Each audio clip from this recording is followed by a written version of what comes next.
Hello guys, I hope you all are doing good. I am Vishali Kikan and we are discussing the VLSI technology. In continuation to the previous video on the metallization, where we had already discussed about the definition and the 4 applications in detail. So in today's video we are going to understand the conducting thin films. So how we can make the conducting thin films with the various metals, that we are going to understand. With the help of polysilicon also we are going to understand how we can make the conducting thin films. Then we are going to understand the limitations if I am using the aluminium for the formation of conducting thin films. Even I can use the aluminium alloys and I will be having the same limitations.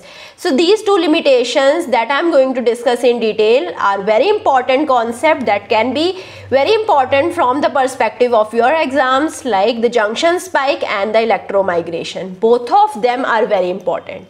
So today in this video we are going to understand various materials that we can be using for the formation of the conducting thin films, like the polysilicon, silicides, aluminium alloy, titanium nitrides, tungsten, copper and tantalum. So today we are just discussing up to aluminium alloy, and then we are going to understand the limitations associated with the aluminium alloy. In the upcoming video we are going to understand titanium nitride, tungsten, copper and tantalum. Okay, so first of all, if I am using the polysilicon can be easily used for the formation of gates and for the formation of local interconnects. So this is the main application of the polysilicon, but it is replaced by aluminium since mid of 1970s. So this is not used recently. Okay, it is replaced by aluminium. Now what is the advantage of polysilicon? Why we were diverting toward polysilicon? We know aluminium is having very less resistivity as compared to polysilicon. If I want to make the gate or the local interconnection, then the aluminium could be better, but aluminium doesn't have the high thermal stability. On the other hand, if I am talking about this polysilicon, it is having very high thermal stability. So various processes are occurring at a very high temperature after this metallization also, like the annealing process.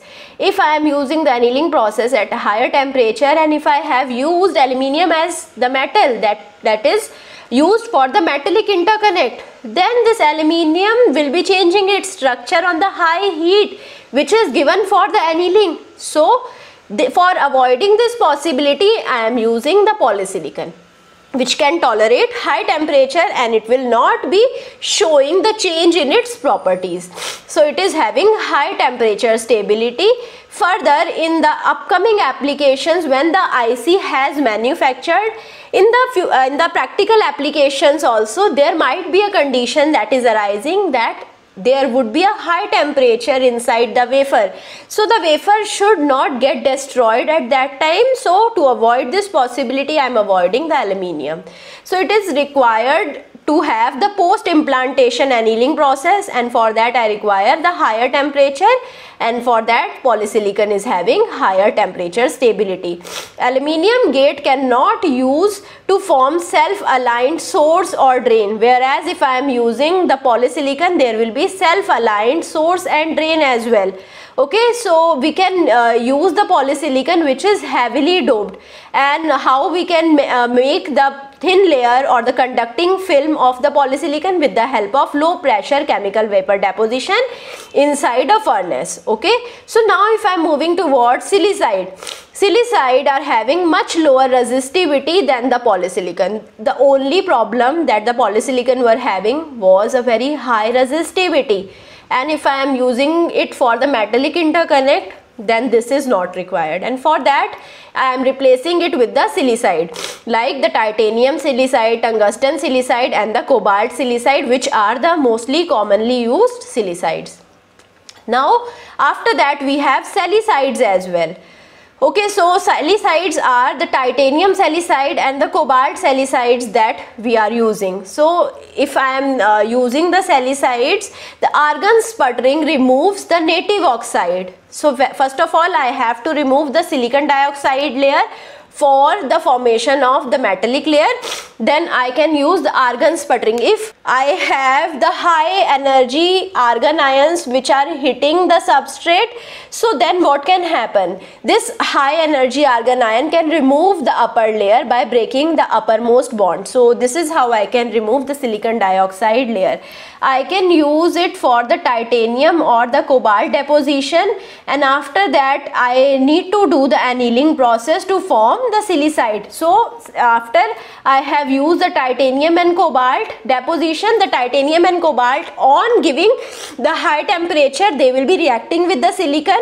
Silicon was present on the wafer, so titanium is reacting with the silicon and it is forming the silicide.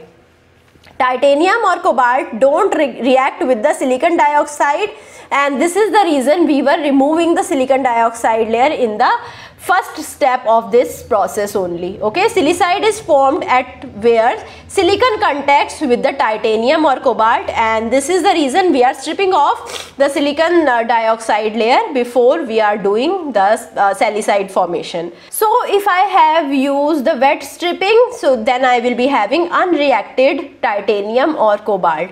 It is an optional second annealing that we can also do to increase the conductivity. They were having actually the higher conductivity than the polysilicon, and also we can increase the conductivity by the second annealing process. So you can see we have the self-aligned silicide formation. This is the second advantage. In the silicide we have the self-aligned titanium silicide formation. Okay, so you can see here we have deposited the titanium on the polysilicon gate. Okay, so on the gate we have the titanium layer. Now this titanium will be reacting with this polysilicon to form the titanium silicide. After that we are wet stripping the unreacted titanium or cobalt. The extra titanium or cobalt that was unreacted, we are stripping it off with the help of wet stripping. Now after that we have the optional method of the second annealing, and if I am using the second annealing, it will be actually enhancing the conductivity. So I can use the second annealing as well to enhance the conductivity. So you can see from the figures the titanium silicide formation. So first of all I am depositing titanium. So this is my gate, the polysilicon gate we have. Okay, so here we have the titanium layer. So here we have the silicon surface exposed, here we have the silicon surface exposed. The exposed silicon surface will be reacting with the titanium to form the silicide. So you can see we have the silicide formation, which is the titanium silicide on deposition of the titanium. Now this silicide is self-aligned. Okay, rather than having the aligned process after the silicide formation, it is self-aligned. We don't require this self-aligning process. The aligning process, we don't require this aligning process after the formation of the silicide. It will self-align. Okay, so after that we are stripping off this extra layer of titanium with the help of wet stripping. So you can see this is the output that we have formed. Okay, so this is the metallization process with the help of silicide. Then we can use the tungsten silicide as well, but here we are using the thermal chemical vapor deposition process. Okay, the tungsten fluoride as the tungsten precursor will be used, and then we are using the silane as the silicon precursor. So first of all, the silicon that I am taking from the silane, the tungsten fluoride is giving me tungsten. So both of them will be reacting and giving me tungsten silicide. Okay, so now this tungsten fluoride will be giving me the tungsten on the decomposition. Silane will be giving me silicon. So this tungsten and silicon can react to form the tungsten silicide. Polycide stack is etched. So after that we are using the etching process. So fluorine chemistry etches the WSIX. So we are using the tungsten silicides, and now if I am using the fluorine here, we are using the tungsten fluoride here. Fluorine will be etching down the WSIX, the tungsten silicides. Okay, the chlorine will be etching the polysilicon. So whenever I want to etch out the polysilicon, I will be using the chlorine ambient environment. If I want to etch out the silicide, then I will be using the fluorine ambient environment. After that, I have to do the photoresist stripping. Okay, so whatever mask that we have made with the help of photoresist, I don't require that. I will be removing the photoresist so that it will not be reacting with the silicide in future. Okay, and it will not contaminate and corrode it in future. Then after that, I am using the rapid thermal annealing to increase the grain size and to increase the conductivity. Why we require to increase the grain size? I am going to tell you in the electromigration concept. So I am going to increase the conductivity as well with the help of rapid thermal annealing. Remember that whenever I am using the annealing in the metallization, it is used for the increment in the conductivity. Now when I am using the aluminium, which is the most commonly used metal because of its conductivity, you can see the conductivity of the silver is 1.6 micro ohm centimeter. The conductivity of copper is 1.7 micro ohm centimeter. The conductivity of gold silver is 2.2 micro ohm centimeter. The conductivity of aluminium is 2.65 micro ohm centimeter. Okay, so you can see the aluminium is coming down to 3 most conductive elements. Okay, so silver and gold are very costly, so we are avoiding them. After that, if I am using copper, there are some limitations, and copper is the technology of future that we are going to understand in the last video. So you can see the high conductivity of the aluminium is a very significant parameter which is driving us towards the use of aluminium as an metal interconnect. So it was used for the gate before mid 1970s, but after that for gate we are using the polysilicon or the silicides. I can use the aluminium silicon alloy for the formation of the interconnects. Why I am doing that? If I am using simply aluminium, aluminium can dissolve into silicon and it can reach inside silicon wafer as well. So what I can do, I can have the pre-mixed silicon in the aluminium also. So this pre-mixed silicon is the aluminium silicon alloy, due to which we don't have the aluminium which is going down inside the silicon wafer. Okay, so if the aluminium silicon is going inside the wafer, it can short the device. If I have the BJT or NPN junction, it can short the junction, which is undesirable. So I am using the silicon mixed aluminium for the formation of metal interconnect. Aluminium make direct contact with the silicon at the source and the drain, and there is a one problem if I am using N type of source or the drain, and now I have to make the aluminium metallic interconnection.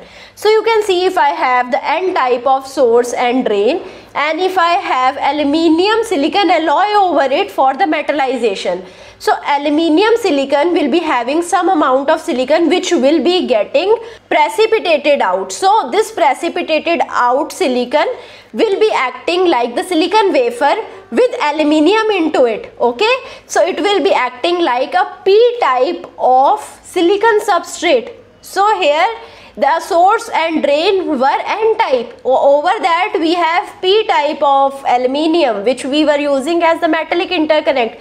But what it has formed, actually it has formed PN junction. So this would be the problem if I am using N type of drain, okay, and N type of source as well with the aluminium silicon alloy. So we have to avoid the formation of the precipitate of the silicon. Silicon dissolves in aluminium and aluminium diffuse into silicon. This is the problem, and it creates the junction spike. So I am going to show you the picture of the junction spike as well. So you can see here aluminium dissolve into the silicon and it is forming the layer of aluminium inside the P type of doped region. Okay, so here you can see this aluminium has penetrated up to N region also. So it has shorted this P and N type of junction. It has now not been used as a PN junction. It is just a shorted junction because of this diffusion of aluminium inside the silicon. Okay, here also you can see aluminium diffused inside the N type of silicon, and it reached up to n type of silicon by crossing the p type of silicon. Thus it has formed the interconnection between this n type of silicon and aluminium. So it is not a junction now. Okay, so to avoid this possibility, what we can use around 1% of silicon which is already dissolved in aluminium to saturate it so that it cannot dissolve further silicon inside it. Okay, so to avoid the possibility of silicon getting dissolved into the aluminium inside the junction, we are actually including the silicon inside the aluminium before it is present on the silicon wafer as the metallic interconnect. So we are using aluminium silicon alloy. So if I am having this junction spike, we can have the shorted source and drain with the substrate, which we have to avoid. So after that we are using the thermal annealing at the 400 degrees Celsius to form the silicon aluminium alloy at the silicon aluminium interface. And if I am using a high temperature, then this junction spiking problem will be increasing. So you can see this is a very big problem with the use of aluminium as the metallic interconnect, but it is having a very good conductivity. So we have to have some method so that we can avoid this limitation. So now coming to the second limitation, this is also a very big limitation with the aluminium. So if I am using aluminium as the metal interconnect, then aluminium is a polycrystalline metal. We have various monocrystalline grain inside. Monocrystalline grain means we have one single crystal structure, then here also one single crystal structure. These both are not in the same orientation. I hope you remember it. I have already discussed about it in the one of the initial videos where I was discussing about the structure of the silicon. So this full single crystal grain will be forming the monocrystalline grain. Here also this will be forming one monocrystalline grain. Now if I am supplying the current through the aluminium line, electrons are constantly moving. When I am supplying currents, electrons are moving inside the aluminium line. Now the electrons, when they are moving, they are actually hitting the grains as well, and sometimes if I have very small grains, if I have very small grain inside this aluminium, so it can also start moving with the current. So this is the problem of electromigration. So this is called electromigration. Electromigration tear the metal line apart, and if I have higher current density in the remaining line, then if a very high current is supplied, more and more electrons will be moving, more and more energy will be supplied to the smaller grain, so that we will be having aggravated electron bombardment on the various grains. It will cause the further aluminium grain migration, and eventually all of the metal lines are breaked and all of the metal grains are moving. So this is affecting my IC chip reliability. At a higher temperature, my chip won't be able to give me the proper results that I want. So I am getting a less reliable chip that is not required. So if I am using aluminium wire, so I have to avoid this possibility of electromigrations. In the fire hazard of old houses also, we had the aluminium wires. So due to the same electromigration problems, the fire can also be there in the old houses due to the electromigration. So how to prevent this electromigration problem? We have already seen the prevention of the junction spike problem.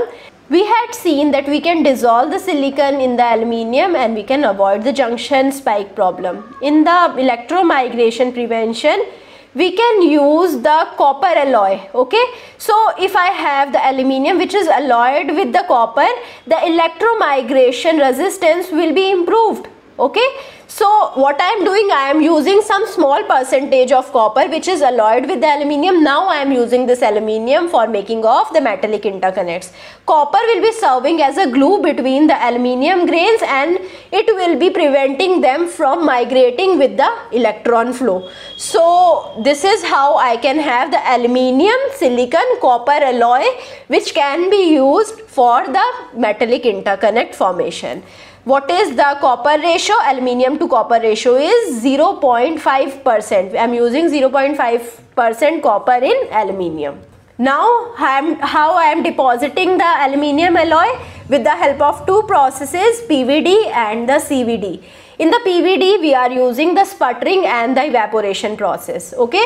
In the sputtering, I am supplying the ions of the metals that I want to deposit, and I am supplying it over the surface. So now in the evaporation, I am just supplying high heat to the alloy, and when I am supplying high heat to the alloy, it will get evaporated in the gaseous form, and my substrate, my wafer, is at the lower temperature, so my wafer will get condensed at the substrate. So this is how I will be having the layer, the metallic layer of the aluminium, copper and silicon alloy on the wafer. So after that, we can use the chemical vapor deposition, in which I am using the various chemicals like dimethyl aluminium hydride, which is also called DMAH. Its composition is AlCH3 2H. It can be used with the very high heat, and this is also the reason it is called the thermal process. Now if I compare the PVD and the CVD, so in the CVD we have the chemical reaction on the surface. In the PVD, as the name suggests, it's a physical process, there would be no chemical reaction on the surface. The CVD will be having the better step coverage, around 50 to 100% of the gap fills are there with the help of the CVD. In the PVD, we have the poor step coverage, around 50% of the gap fill capability is there with the help of PVD. PVD will be having higher quality, purer deposited film and higher conductivity, and it is very easy to deposit alloy with the help of PVD. On the other hand, CVD will be having high impurity in the film.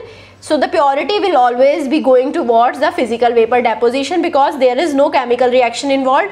When there is a chemical reaction involved in the CVD, there would be some byproducts which can be acting as the contaminants, and they can contaminate the output layer. Okay, so CVD will be having the higher impurity, it will be having lower conductivity, and it is hard to deposit alloys with the help of CVD. So these are some facts about aluminium. Its symbol is Al, atomic number is 13, atomic weight is 26.98, discovered by Hans Christian Ørsted, discovered at Denmark in 1825. Okay, so you can see all other parameters: origin of name, density, molar volume, velocity of sound, hardness, electrical resistivity, reflectivity, melting point. You can see the melting point is 660 degrees Celsius, which is very less. Okay, so in some diffusion process also, I have already told you that the temperature was going up to 1200 degrees Celsius. So you can see, if I want to do the diffusion after metallization, it is not possible if I am using the aluminium. Okay, so after that you can see the boiling point, thermal conductivity. The conductivity is very high, which is also a very important parameter. After that you can see the coefficient of linear thermal expansion. The wet etchants, you can see the wet etchants, these are very important things that you have to understand in aluminium. You can see the dry etchants as well, it is chlorine and BCl3.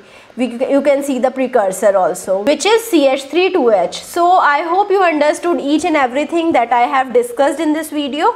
So these are the references, really amazing books. You can refer these books and you can find various other parameters and other concepts also in detail. And if you still find any difficulty and still you have any query after reading this book also, you can put the doubt in the comment and I will be trying to resolve your doubt as soon as possible. I hope you like this session. If you like it, please push the like button, subscribe to the channel and also do share it with your friends. Thank you so much.